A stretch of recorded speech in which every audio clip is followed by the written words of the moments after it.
Syndicat des gardiens de but, Éric Fichaud, Patrick Lalime. Comment ça va, les gars? Ça va très bien. Très bien. Bon, hey, il y a 30 ans aujourd'hui, le Canadien reculait ou décidait de staller la machine pour un quart de siècle en échangeant Patrick Roy à l'Avalanche du Colorado, suivant cette algarade avec Mario Tremblay. Ça, c'était il y a quelques jours, il y a 30 ans. Et là, Tout le monde se souvient, ça a été un moment marquant. Hey, une rince. On parle des rinces du Canadien cette année, là. Ah, je sais. C'est 11-1 contre le Détroit ce soir-là. Patrick accorde 9 buts avant que le vénérable Pat Jablonski, qu'on voit là, embarque de... Imagine comment lui, ça... Lui, ça y tentait comme un traitement de canal où je pense. mais d'après toi, Jablonski, quand il patine, il se dit-tu, je donne-tu un coup sur la patte, je parle-tu, c'est sûr et certain. Ah non, et là, Patrick qui passe devant Mario, confronte directement Ronald Corré en lui disant textuellement, je viens de jouer ma dernière game ici. Repasse devant Mario. Mario le fusille du regard. Il se retourne et il dit, t'as compris. Puis là, un petit juron. Mais ça a pris quasiment combien d'années? 20 ans avant que Patrick revienne dans la famille du Canadien. Ça a pris du temps, là. Oui, parce que ça, c'est en 95. C'est-tu en 2008 que ce soir, je rentre à la maison? C'est ça. Ouais, 2008-2009. Oui, ça a pris quasiment 15 ans. Ouais. C'est une des pires journées dans l'histoire. En tout cas, moi, de ma jeune histoire de vie que le Canadien a vécu, moi, Patrick, c'était Patrick. Ça l'est encore aujourd'hui. Puis quand ça s'est arrivé, on dirait que c'était impossible que ça puisse arriver. Puis en même temps, je me suis dit, si ça m'arrive, c'est arrivé à Patrick. Ça peut pas arriver à tout le monde. Ouais. On s'est consolé comme ça. Les images s'en viennent. Mais c'est vrai que ça a shaké un peu tout le monde, ce moment-là. Mais en même temps, regarde, il est arrivé au Colorado. Et ce qu'il a fait au Colorado, là, pour moi, c'est Patrick. Ça, c'est de regarder les Canadiens et de dire F, c'est ça. F-U. On regarde ça avec le recul, là. L'Avalanche venait d'arriver au Colorado, transit des Nordiques, qui étaient là dans la Ligue nationale. Québec était là l'année d'avant. Ouais. Ça, c'est quelques matchs de saison régulière suivant le départ des Nordiques au Colorado. Ouais.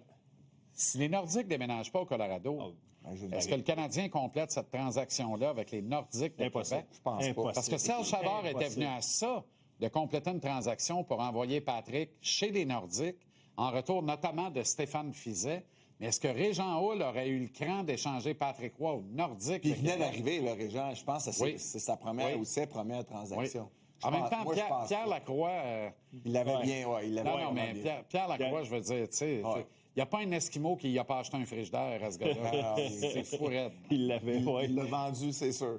Le Canadien a reculé plusieurs années. Là. Ça n'a rien enlevé à Jocelyn. Puis, Jocelyn est dans une situation impossible. Le meilleur gars au monde qui arrive dans une situation impossible. Honnêtement, dans les circonstances, j'ai trouvé Jocelyn, moi, non seulement il s'en est bien sorti, puis en plus de ça, il a continué sa carrière à Chicago. Fait que c'était exceptionnel ce qu'il a fait. Là, il était dans la pire des positions. Et le pire, là, tu regardes avec du recul, là, un moment donné, là, tu retournes voir les chiffres de Jocelyn Thibault avec le Canadien. Là.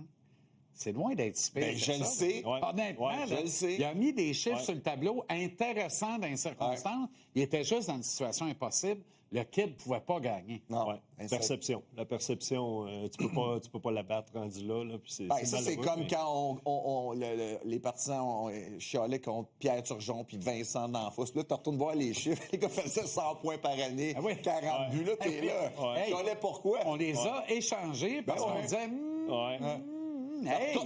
Retournez voir les statistiques, puis tu te dis, c'est ça. Incroyable. Les temps changent. Je pense qu'on a commencé la semaine avec Monty d'Aubèche, Monty à Toronto, d'Aubèche, les Blues. Là, je pense qu'on vient juste de revirer le planning du week-end. Hein? Écoute, c'est sûr que d'Aubèche devrait jouer samedi. Là, ça serait la logique. Je vois pas pourquoi il jouerait pas. Hier, il était très bon. Soit dit en passant, c'était quand même pas facile pour lui hier. C'était un deuxième match en 2 soirs. C'était son premier départ depuis la dégelée contre Colorado. J'ai trouvé que ça en est vraiment bien sorti. T'as raison, mais t'es obligé de mettre pas un bémol, mais Comrie l'a eu bien plus tough que lui. Comrie a joué le meilleur match de sa peut-être carrière. Tu sais, ce que je veux dire par là, c'est que je pense que hier, le Canadien aurait battu Connor Lebock parce que Comrie a été aussi solide qu'aurait pu l'être un Connor Lebock, un des meilleurs gardiens de la Ligue.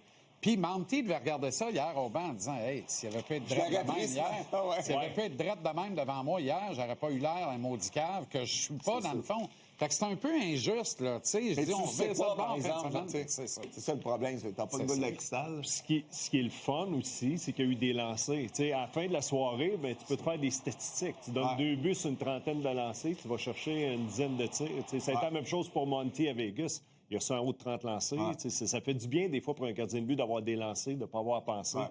On a d'ailleurs un tableau de l'efficacité de Samuel Montembeault selon la provenance des tirs, les gars. Et c'est plutôt renversant comment il en arrache quand les tirs proviennent du centre, donc de devant lui. Oui, effectivement. Ben écoute, c'est... Comment on corrige ça? Bonne question. Parce que les gens disent ils se déportent tout le temps. Et tout le temps, mais non, Tabaslac, quand il se déporte, il arrête le puck. Ben écoute, les stats qu'on vous montre, le Canadien les ont aussi, puis c'est clair que Samuel doit travailler depuis le début de l'année pour essayer de corriger ça. Moi, ce que j'ai hâte de voir, c'est 2 bons départs de Samuel de suite. Ça, je l'ai pas vu cette année. Je m'attendais à voir ça cette semaine. C'est pas arrivé. Puis c'est ça qui manque à Samuel. Et le 709, là, dans la zone la plus payante, c'est souvent là qu'il y a un gars tout seul aussi. T'sais. Il veut trop en faire. Les bouge trop pour rien. Je pense qu'il faut qu'il calme ça. Ça, c'est 1 à 2 buts de moins par match que tu peux baisser. Merci les boys. On fait sans peu. Bon retour.